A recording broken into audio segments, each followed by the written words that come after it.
진흥회계 법인 이경주 되겠습니다. 1시간이 되지 않은 상황에서 같은 내용으로 또 진행을 하게 돼가지고 혹시 제가 처음에 이것을 진행을 할 때 잘 안 들린다는 의견이 있어가지고 복습하는 차원에서 한번 같은 내용으로 진행을 해보겠습니다. 그리고 첫 번째 발표할 때 제가 또 미처 말씀 못 드린 부분이 있으면 추가해가지고 하겠습니다. 처음에 제가 준비를 했던 내용은 미국의 일반적인 세금 제도에 관한 거였는데 이 내용이 상당히 지루하고 재미없고 와닿지가 않는 내용이 있어서 6월 30일 이유가 있는 해외 금융계좌 보고 내용을 추가를 해가지고 진행하겠습니다.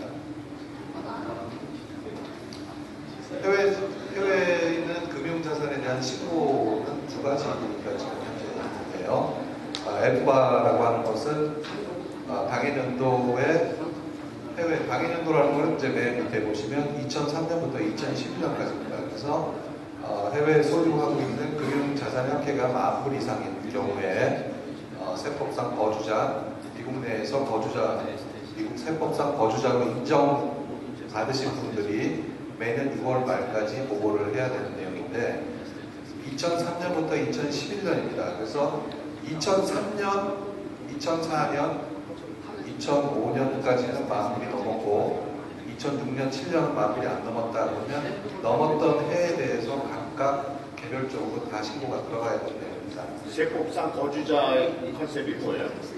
세법상 거주자는 저희가 두 가지 컨셉으로 이해를 하는데요. 첫 번째는 미국 내에서 거주를 할 의도가 있느냐, 그게 가장 중요한 요소고요. 그거는 사실 굉장히 주관적인 문제라서 판단하기 힘들기 때문에 미국 세법상에서는 그 183일 테스트라는 걸 사용합니다. 그래서 그 직전 연도, 전전 연도, 3개 연도를 통산해가지고 미국 내에서 183일을 체류하면 미국 내 거주자로 세법상으로는 간주를 하는 겁니다.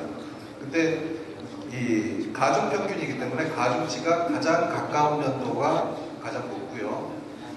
한 해가 더 거슬러 갈수록 가중치는 낮아지는 게 되는 거죠. 미국에서 세금을 내는 사람을 얘기하는 거 아니에요? 미국의 거주자로 인정을 못 받는 사람이라도 미국 내에서 소득이 발생하게 되면 그 소득에 대해서 신고 납부할 의무는 있습니다. 근데 이 세법 적용이 미국 내 일반적인 세법이 적용되느냐 아니면 비거주자에게만 따로 적용되는 세법이 따로 있거든요. 그래서 그 세법 적용의 차이가 있기 때문에 거주자와 비거주자를 구별하는 것이고요. 그래서 이 세법상 거주자라는 말이 나오면 이 내용에서는 본인이 미국 내에서 템포리로 신고를 한 첫 해, 그 해를 기준으로 삼는 겁니다. 해년도에 신고를 했으면 또 해야 됩니까? 아니면 그냥 그걸 끝나는 겁니까? 다시 해당 연도에 예를 들어 2008년도에 발생해서 그 다음에 신고를 했다 이죠. 그러면 지금도 해야 됩니까? 아니면 다시 또 그 당시에 FBA를 말씀하시는 겁니까? 아니면은 그 정식 그 템포리를 말씀하시는 겁니까? 해외 소유 자산에 대해서 예. 그러니까 그 해 해당하는 연도에 마무리 돼 있어가지고 다음 연도 이걸 전적이 신고했다고요. 이미 지금이 2012년도이기 때문에 과거에 2003년부터 2012년도까지를 본인이 해외에 있는 자산을 통산을 해가지고 그 해의 최고 밸런스가 10,000불을 단 하루라도 넘었으면 신고 대상이 됩니다. 한 번 신고했으면 끝나는 거죠. 매년 신고해야 됩니다. 지금 신고해야 되는 대상은 2003년부터 2011년까지고요. 만약에 내년도에 2013년도가 됐을 때 2012년도에 금융자산이 해외 금융자산이 10,000불이 넘었으면 그때 다시 또 신고가 들어가는 거죠. 해외 소유 금융자산의 컨셉이 뭡니까? 여기 나옵니다. 그래서 만약에 한국 분들이면 한국 내에 은행에 있는 계좌, 그래서 통장 밸런스, 그 다음에 어떤 증권회사나 아니면 신탁, 투자 신탁회사에서 자기가 주식 투자를 하거나 아니면 MMA 뭐 이런 거 가입했을 때 그런 펀드, 그다음에 보험회사에서 팔고 있는 연금 상품, 그 다음에 증권 계좌, 증권 투자를 위해서 잠시 머무르는 돈들. 국민연금은 어떻게 돼요? 국민연금은 뒤에 다시 나옵니다. 국민연금은 당장 찾아 쓸 수 있는 돈이 아니잖아요. 예. 부동산은 해당이 안 되나요? 요 에프바 신고 대상에서는 부동산과 관련된 내용은 해당 사항이 없습니다. 대신에 페카라고 불리우는 거기서는 부동산과 관련된 임대 수익까지도 포함해서 신고를 하셔야 돼요. F바는 올해부터 하는 거예요? 아니면 기존에 있었어요? 기존에 있었습니다. 근데 거의 사문화됐다고 할까요? 그래서 사람들이 별 신경을 안 쓰다가 미국 재무부에서 강력하게 푸시를 해가지고 요거 제대로 신고 안 하면 의도적으로 신고 안 했다고 보고 형사처벌까지 하겠다라고 나오니까 이제 사람들이 요거는 해야 되는 것 같다. 그래서 지금 준비들을 다 하고 있는 거고요. 그래서 아까 얘기한 세법상 거주자가 꼭 시민권자나 영주권자가 아니더라도 국적과는 전혀 관계없습니다. 다시 질문하겠는데요. 지금 3, 4년 전에 한참 한국 분들이 좋았을 때 송금을 했다기죠. 그래서 송금에 10만 불 이상이 한국에 있었다가 그 다음에 다시 이제 송금 받았습니다. 그 당시에 10,000 불 이상이 있었기 때문에 그 당시에 신고했어요. 미국에다가. 그런 사람도 이번에 또 해야 되니까 그렇습니까? 빠진 연도가 있으면 하셔야 됩니다. 단 하루라도 최고 잔액이 10,000불을 넘었으면 신고 대상이 됩니다. 그 자산이 금융 자산이 현재는 다 소멸됐다 하더라도 관계없습니다. 그래서 형사처벌까지 하겠다고 나왔기 때문에 그러면 내가 지금껏 2003년부터 2011년까지인데 지금 와서 나는 신고를 해야 되잖아요. 그러면 나는 의도적으로 신고 안 한 게 아니다. 난 몰랐다. 이런 게 있는지도 몰랐다. 이런 변명이 통하느냐. 다른 세법, 소득세 아니면 세일즈텍스 이런 경우에 있어서는 나는 몰랐는데요 하는 변명은 안 통하죠. 근데 이 케이스는 통합니다. 그래서 나는 이런 제도가 있는지 잘 몰랐다라고 그 신고서상에 왜 지금껏 신고를 안 했느냐 그 이유는 내가 몰라서 라고 적으면 충분한 소명 사유가 되는 겁니다. 그래서 올해 2003년도에서 2011년도까지에 해당되는 해외 소유 금융자산에 대해서 올해 신고를 하면은 어떤 웨이브가 된다는 거예요. 페널티를 내면서 신고가 완료되는 거죠. 결국에는 텍스를 과세하겠다는 얘기 아닙니까? 요거 자체가 정해진 신고 기간 내에 신고를 하게 되면 텍스는 없습니다. 텍스는 없는데 지금 돈을 내야 되는 내용은 전부 페널티거든요. 요 내용은 사실 과세를 목적으로 한다기보다는 사실 여기 계시는 분들 중에 밀리어네어들 돈 진짜 많으신 분들이 해외로 미국 내에 있는 미국 시민, 미국 거주자들이 해외로 재산을 빼돌리는 것을 포착하기 위한 것이 목적이기 때문에 과세의 목적이 아니고요. 예, 이거는 하나의 정보 리턴이에요. 인포메이션 리턴입니다.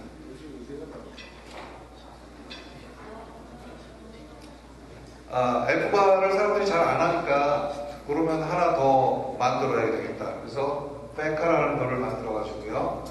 요거는 매년 또 개인 세금 보고할 때 요런 내용까지 같이 신고를 해라라고 하나의 신고 의무를 추가적으로 또 부과를 했습니다. 그래서 여기 위에 있는 요런 자산 금액들 쭉 있죠. 그래서 요 금액이 넘는 해외 자산을 금융 자산을 가지고 있으면 요거는 매년 개인세금 보고하실 때 추가 서신도 어태치를 해가지고 신고를 해라라는 내용이고요. 그래서 요것도 해외에 있는 금융자산이긴 하지만 요거는 단지 계좌에 들어있는 잔액만 포함하는 게 아니고 요거를 그 F바를 회피하기 위해서 증권회사에 밸런스를 유지를 하지 않고 돈을 바로 현금으로 가져가가지고 주권을 바로 그냥 사가지고 주권으로 보관을 한다든가 금고에 아니면 채권 실물을 사가지고 보관을 하는 경우에도 여기서는 신고를 하셔야 됩니다.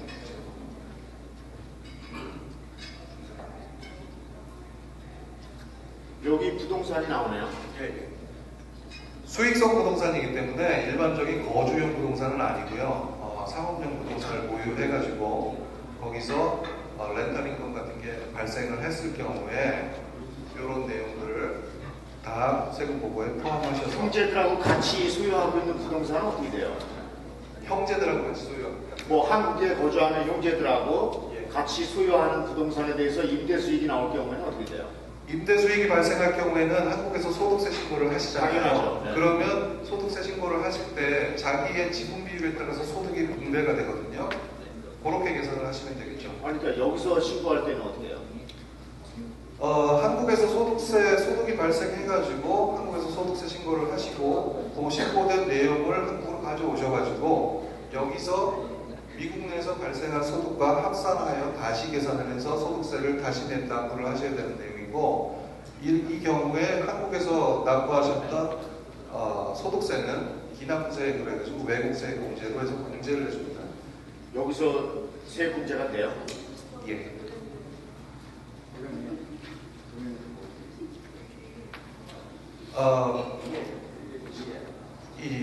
이제 이 신고를 아직 신고를 안 하셨던 부분에 대해서 어떻게 처리를 할 것이냐. 그래서 이제껏 사람들이 2003년부터 2010년까지 나는 몰랐다, 나는 아직도 모른다라고 우길 수가 있기 때문에 그러면 벌써 1차, 2차는 끝났고요. 3차 자진신고 프로그램이 있으니까 이걸 이용해서 신고해라 라고 지금 3차 자진신고 프로그램을 운영을 하고 있고요. 그래서 이거는 보시면 아시겠지만 세금이 아닙니다. 전부 페널티예요.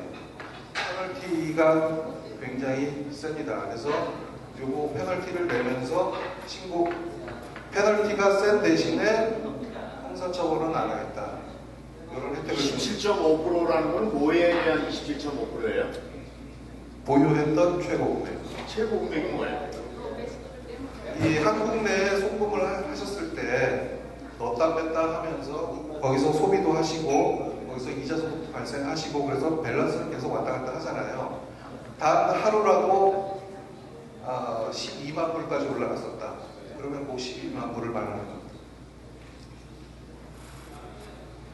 그 다음에 선택할 수 있는 방법이 요 방법인데 요거는 자진해서 신고하고 자진해서 세무조사 받겠다.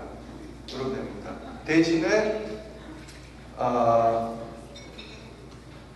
미스된 자기가 신고를 안 한 각 해당 연도별로 만약에 그래서 6년 동안 신고를 안 하셨으면 6만 불을 납부를 하시면서 끝내는 겁니다.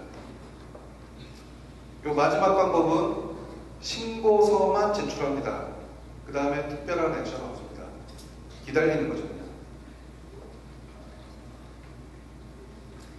그래서 요거는 이제 아까 말씀드렸는데 미국 내에서 뭐 나는 근로소득밖에 없으니까 털어봐야 나올 거 아무것도 없다. 이런 분들은 첫 번째 앞에서 말씀드린 두 번째 방법을 쓰시면 되고요. 미국에서 비즈니스를 크게 하는데 조금 불편한 부분이 좀 있다. 그럴 때는 페널티 27.5% 그거를 낼 것이냐 아니면 여기서 세무조사를 받았을 때 그런 그 추가 이게 지금 아까 저기 위에 써있듯이 그 자금의 원천이 미국에서 돈이 송금이 안 된 거면 괜찮잖아요. 자금의 원천이 내가 옛날부터 한국에서 소유하고 있던 자산인 금융자산인 경우에는 미국에서 돈이 유출된 게 아니잖아요. 관계 없습니다. 아무튼 미국 내 거주자로 인정받으신 분은 저도 뭐 한국에서 이민 왔잖아요. 그러면 한국에 있는 재산을 다 정리하지 못하고 한국 내에 있는 집을 팔아가지고 일부만 가져오고 일부는 남겨뒀잖아요. 그래서 한국에 집 한 채 아파트 하나 팔면 뭐 4억이다. 뭐 주식도 가지고 있을 예, 수 가지고 있고. 있죠. 그거 다 신고하셔야 됩니다. 근데 여기서 미국에서의 불법 혹은 탈법 행위로 발생한 것이 아니라 그랬잖아요. 그 말씀은 이 두 번째 방법을 두 번째 방법을 선택해가지고 자진해서 세무조사를 받겠다는 분이 있으면 세무조사를 받으면 미국 내 소득까지도 다 뒤질 거니까 그래서 이런 방법을 쓸 수 있다라고 저희가 이제 나름대로 이 대응 방안을 정리를 해놓은 거고요. 그다음에 한 가지는 빠졌지만 그냥 신고서만 제출하고 가만히 기다리고 있는 방법. 요거는 일단 신고를 했기 때문에 이 미국 당국이 어떻게 나올지를 한번 지켜보겠다 이런 얘기고요. 근데 이제 세무조사가 언제 나올까 여기에 대해서는 굉장히 불안한 그런 상태에서 처하게 되겠죠.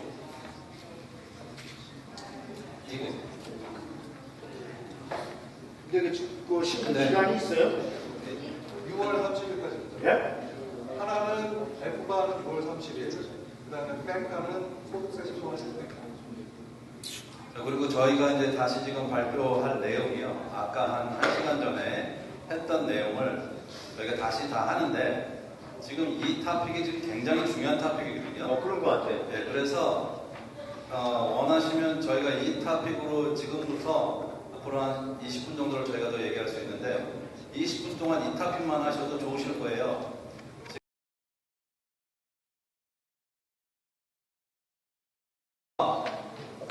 원래 미국 세법이요.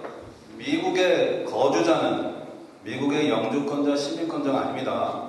미국의 거주자는 전 세계에 대한 재산 내역을 보고하십니다. 또는 전 세계에 대해서 수익의 있으면 세금 보고할 때 다 합하십니다.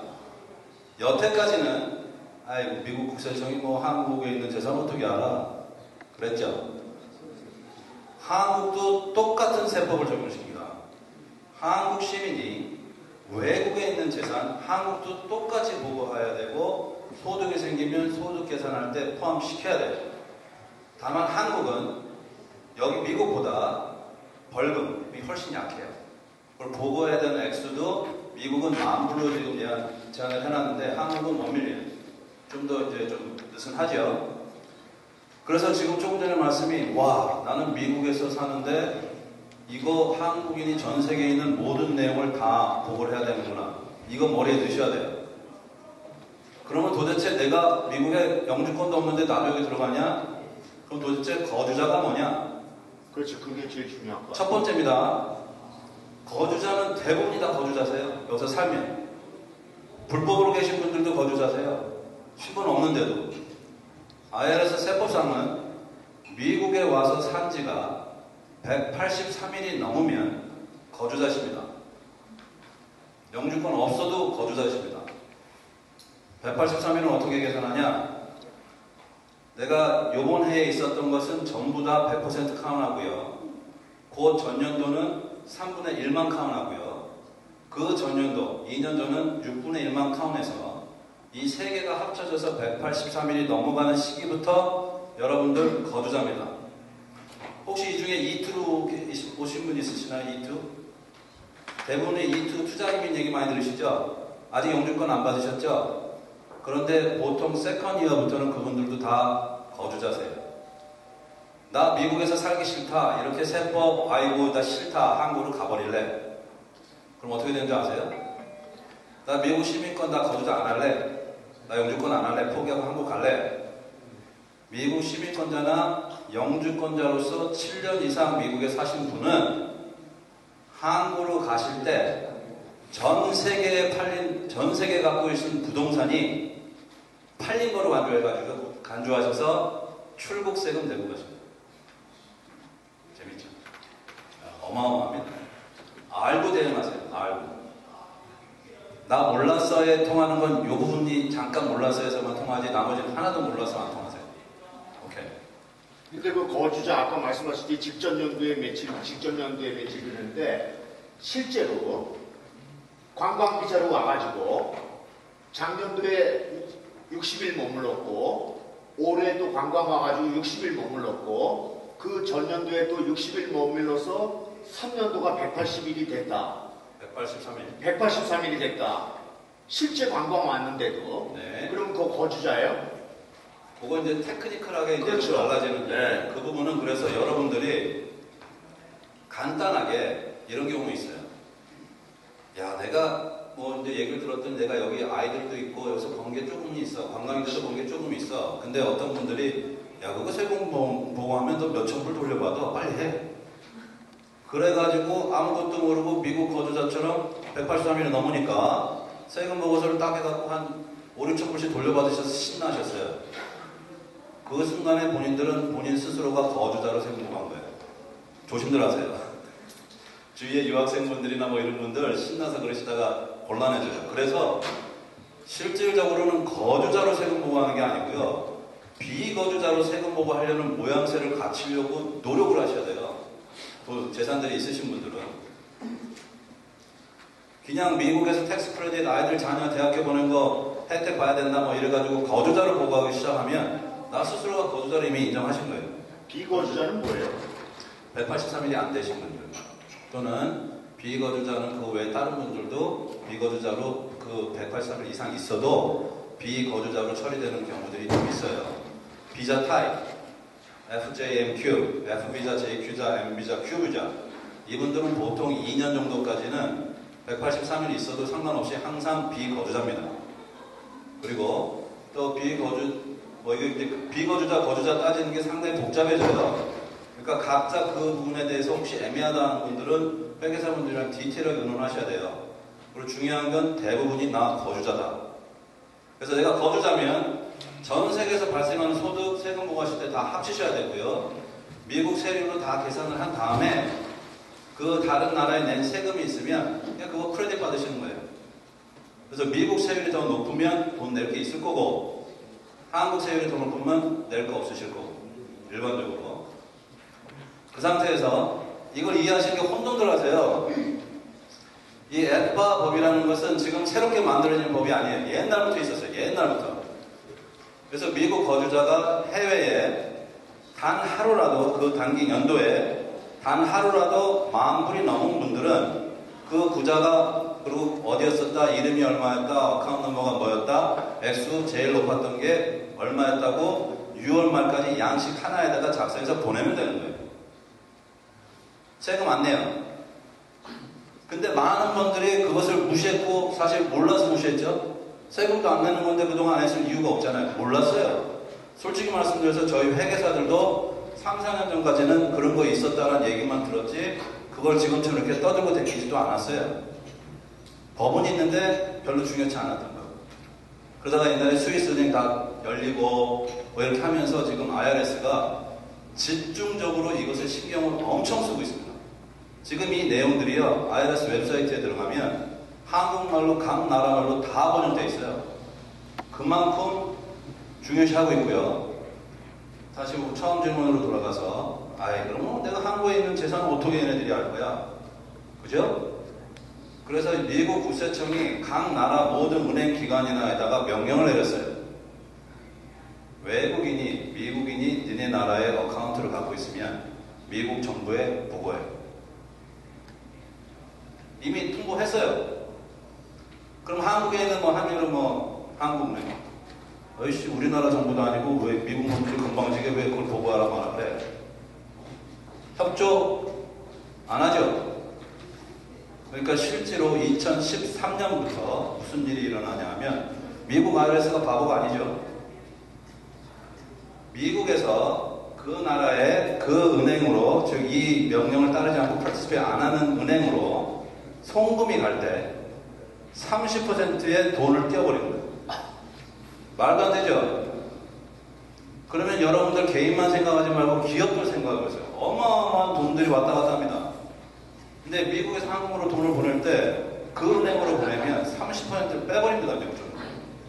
이거는 미국 내에서 법이니까 할 수 있겠죠. 이렇게 해놓으니 한국에 있는 은행들이 어떻게 할까요? 조인 안 할 수 있을까요? 자, 근데 조인을 한다고 봐. 그러면 과연 내 이름이 내가 외국인인지 아닌지 어떻게 할 거야, 한국 정부가, 한국은행이. 이런 얘기들이 나오죠. 그래서 지금은 그거에 좀 클리어하지 않지만 앞으로 시간이 지나면 지날수록 그렇게 클리어하지 않았던 방법들을 두 정부가 이제 클리어시켜서 나갈 거예요. 그리고 한예로 내가 이 발런티어로 내가 보관했던 거 다 보고하겠다는 프로그램을 준비를 하다가 보면요, 놀라운 사실이 있어요. 당신의 소셜시큐 넘버가 뭐냐는 당연히 물어보고요, 미국 정부가. 네 패스포트 넘버가 뭐냐고 물어봐요. 뭐가 띵 떠오르세요? 한국의 외국인으로서 은행구자 여시려면 한국 소셜시큐 넘버 가져갑니까? 패스포트 달라고 그래요. 그래서 얘네들이, 그래서 우리 전문인들이 보기에는 이게 언제 이 정보가 완벽하게 시어될지는 모르겠지만 조만간에 2, 3년 안에, 3, 4년 안에 다 서로 정보를 교환할 거다. 그 대신에 신고만 하면은 텍스는 없다. 정확하십니다. 신고만 하시면 돼요. 근데 이제 대신에 여기서 신고라는 것은 내 재산 규모가 얼마나 되는 거에 대한 신고만 하고 세금은 안 내는 거고요. 그런 재산이 어떤 소득을 발생을 시키면 미국 세금 보고서 4월 15일까지 다들 하시잖아요. 그 소득 미국에서 버는 거 아니라 저런 재산이 굴러서 발생된 이자 소득, 렌트 소득 이런 것도 미국 내에서 본 것처럼 합쳐서 보고하시는 거예요. 아, 금융자산에서 생긴 소득에 대해서는 이자, 배당금 다 하십니다. 근데 아까 얘기했는데 질문 안 하셨는데 개인연금, 국민연금에 대해서는 어때요? 개인연금, 국민연금은 조금 다른 얘기인데 그것은 타가지고 그것을 내가 한국 구자에다가 은행 구자에다가 뭐 한꺼번에 타자셔갖고 내가 옮겨 놓으시잖아요. 그랬을 때만 문제가 되실 겁니다. 계속 이제 정부가 갖고 아직 타지 않은 상태면 그렇죠. 그거는 괜찮으세요. 그런데 그건 신고 대상이에요, 아니에요? 그건 신고 대상이 지금은 아니십니다. 그리고 그게 은행에 들어왔을 때는 이제는 은행 계좌에 있는 돈이 돼버리죠. 그렇죠. 그게 하루라도 10,000불이 넘으면 여기 들어갑니다. 한 예로 전세들 많이 갖고 계시죠? 한국에 갖고 있는 아파트 하나 있는데 전세 줬다. 한국의 전세금은 소득이 아닙니다. 미국에서 볼 때는. 전세금이라는 거는 전세 보증금은 소득이 아닌 이유가 다시 돌려줘야 되니까. 그죠? 그래서 그건 들었어, 누구한테. 그래서 전세 보증금은 아무 서금이랑 상관없다고 그러시는 분들이 전세 보증금 받으면 어떻게 해요? 은행이 넘죠. 은행에 10,000불 넘죠. 여기에 해당합니다. 이거 모르고 여태까지 안 하신 분들이 10명이면 제가 볼 때 10명 다 해요. 그래서 이거는 이 탈법으로 몰래 이렇게 모든 미국에서 번 돈을 딴 데로 빼나간 사람들을 잡기 위해서 이 방법을 하다가 우리 같은 분들이 지금 아주 골치 아프게 되어버렸어요, 이게. 그래서 참고로 많은 분들이 이것을 보고를 안 해버리니까 미국이 지금부터 제대로 해라. 그러니까 여태까지 2003년부터 2011년도까지 자발적으로 보고를 해라. 내가 잡아내면 지금 현행법에서는요, 이거 놀라실 거예요. 미국 정부가 IRS가 잡아내면 각 연도에 가장 높았던 밸런스에서 50%를 벌금을 때리거나 10만 불, 둘 중에 큰 놈을 벌금을 때립니다. 매년. 그래서 제가 쉽게 설명드리면요, 2003년부터 2011년도잖아요. 2003년도에 내가 100만 불, 1밀리언이 한국에서 우리 부모님이 나한테 준 돈이 내 개인 구자로 100만 불이 2010년도부터 있었어요. 2003년도부터. 그러면 뭐 이자니 뭐 100만 불이 있으니까 이자 뭐 2, 3% 나오겠죠. 이거를 쫙 계산을 해서 IRS가 발견을 하면 내가 자발적으로 보고 안 하고요. IRS가 발견하면 돈을 얼마 내는지 대략 말씀해 보세요. 50만 불이든가 아니면 10만 불이든가. 50%니까 50만 불이죠. 거기에다가 또 10만 불, 둘 중에 큰 놈을 선택한 거예요. 그래서 대략 계산해도 숫자가 100만 불이 있었다고 그랬죠, 은행이. 계속. 2003년도부터. IRS가 벌금을 400만 불이 넘는 것을 내라고 때립니다. 400만 불. 이해 안 되죠, 이거. 근데 그거는 좀 제가 봤을 때는 unreasonable 안 돼요. unreasonable 하죠. 그래서 아까 우리 예 계사님이 그랬죠. 요거는 근데 몰랐다는 얘기가 통한다. 요거는 세법에서나 몰랐다 해서 통하는 게 여기인데, 그래서 방법이 이제 지금부터 세 가지입니다. 지금 굉장히들 많이 고민하시고요. 제가 이번 텍스 시즌에 가장 문의 많이 받은 거가 이 내용이에요. 그래서 이 내용에 대한 리서치들이 굉장히 우리 진원에서 활발했고, 이 형 얘기하는 김에 우리 진원자라고 하면 이거에 대해서 제일 많이 안다고 잡아요. 그럼 방법이 세 가지가 있는데, 첫 번째, 니네가 발런티어를 보고 해라. 그럼 아까 세법상 IRS가 발견하면 가장 많았던 밸런스의 50% 또는 10만 불, 둘 중에 큰 놈으로 매년 매긴다고 그랬죠. 그런데 네가 발런티어를 하면 그게 2010년부터 2011년 중에 한 해만 제일 높았던 밸런스, 제일 높았던 밸런스가 매년마다 다를 거 아니에요. 그 중에서 그래도 제일 높았던 해, 그 해에 27.5%만 내라. 한 번만. 매년이 아니고. 매년이 아니고. 그런데도 저것도 커요. 100만 불 갖고 계신 분들 27만 5천 불 내야 돼요. 오마이 가십니다, 이거. 나 한국으로 갈래. 그럴 때 또 아까 제가 말한 저기 출국 세금 있는데요. 이러면 아주 저를 잡아 죽이려고 그러세요. 그런데 그 평균 재산이 7만 5천 불이 넘은 적이 한 번도 없으셨으면 27.5%는 아니고 12.5%입니다. 그래서 이 내용을 파악하신 많은 분들이요, 실제로 저희 사무실에 오셔가지고요, 세 달 내내 고민을 하시면서 50이 다 되신 분이요, 엉엉 우세요. 정말로 엉엉 우세요. 이것 때문에 잠 못 주무세요. 내가 발런티어리 보고를 하려고 그래도 그 액수가 20만 불이에요. 장난 아닙니다. 그게 저 옵트아웃에 해당이 안 돼요? 자, 그래서 이 부분을 잘 모르신 분들이 많았어요. 그런데 요거가 이제 뭐냐 하면, 첫 번째 내가 발런티어를 하겠다 하고 딱 해요. 근데 그 27.5%가 너무 많다. 그러면 이걸 첫 번째 하고 아빠 펑션을 저희가 딱 선언을 합니다. 옵션 아웃.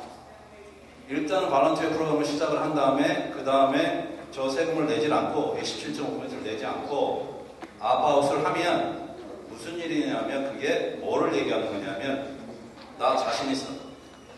난 진짜 저거 몰랐고. 근데 만약에 지금 몰랐다고 말하는 사람이 회계사면 안 되겠죠. 그죠?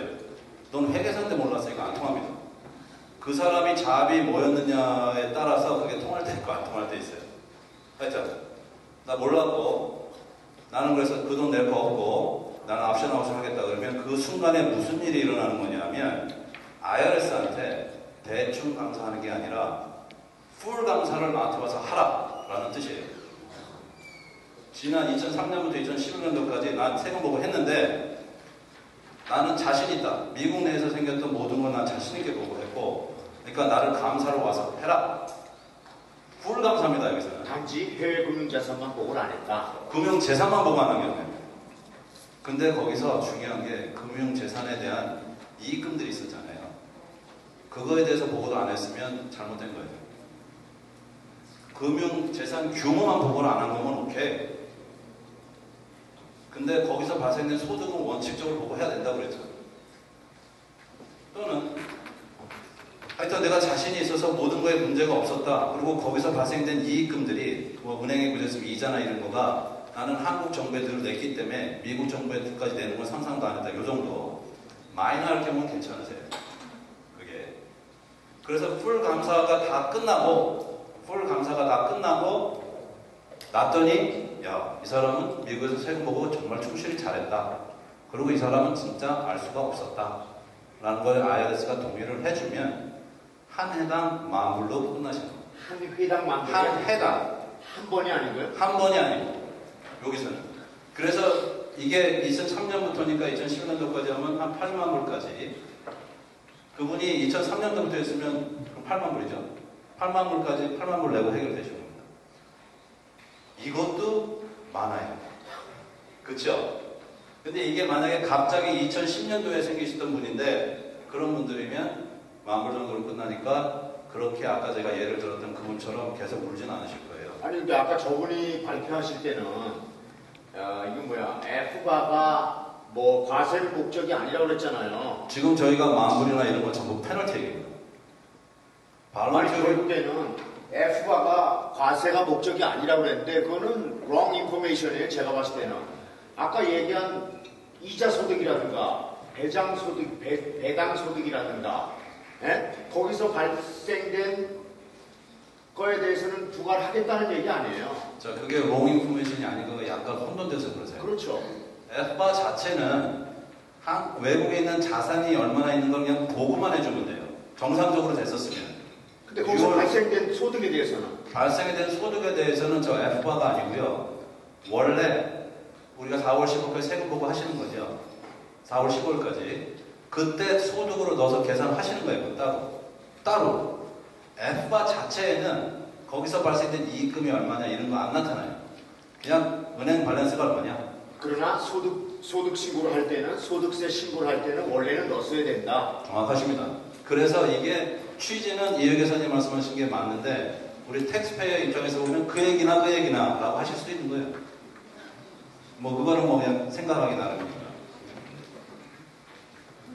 그래서 옵션아웃 해도 잘못하면 8만 불이라는 큰 돈이기 때문에 이거 역시 큽니다. 그래서 세 번째 방법을 쓰시는 분이 있어요. Quiet disclosure. 에이씨, 내가 저거 6월 말까지는 안 했어. 근데 최근 몇 년치라도 그냥 실적 그냥 해놓자. See what happens. 내가 한국에 있는 이 소득을 세금 보고 안 했어. 에이씨, 그러면 3년 고백해갖고 수정 보고 어멘드먼트 해놓자. 그러면 일단은 내가 세법이 내가 알고 나면 뭔가는 수정을 하라는 뜻이잖아요. 그래서 잘못했으면 수정 보고들 하시잖아요. 그죠? 그런 걸 나는 해놓을 일은 다 해놨다. 그러놓고 let's wait and see. 근데 이거는 내가 할 일은 했는데 아직 이런 여기서 말하는 형사처벌이나 이런 것까지 해서 면제된 건 아니에요. 그래서 우리가 지금 전문의들끼리 하는 얘기가 이거라도 해놓으면 내가 나중에 문제가 됐을 때 내가 최선을 다한 모습은 보여주지 않겠느냐.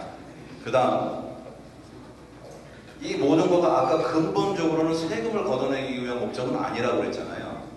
그죠? IRS도 그렇게 얘기를 하고 있어요. 그래서 최소한 이것만을 해놓으면 나는 나중에 진짜 얘네들이랑 붙게 되면 정말 내가 말을 하겠다. 그리고 그때 사장해보겠다. 그렇지만 지금 현재 이 순간으로 보면 아직은 형사처벌이라는 불안한 요소는 남아있습니다.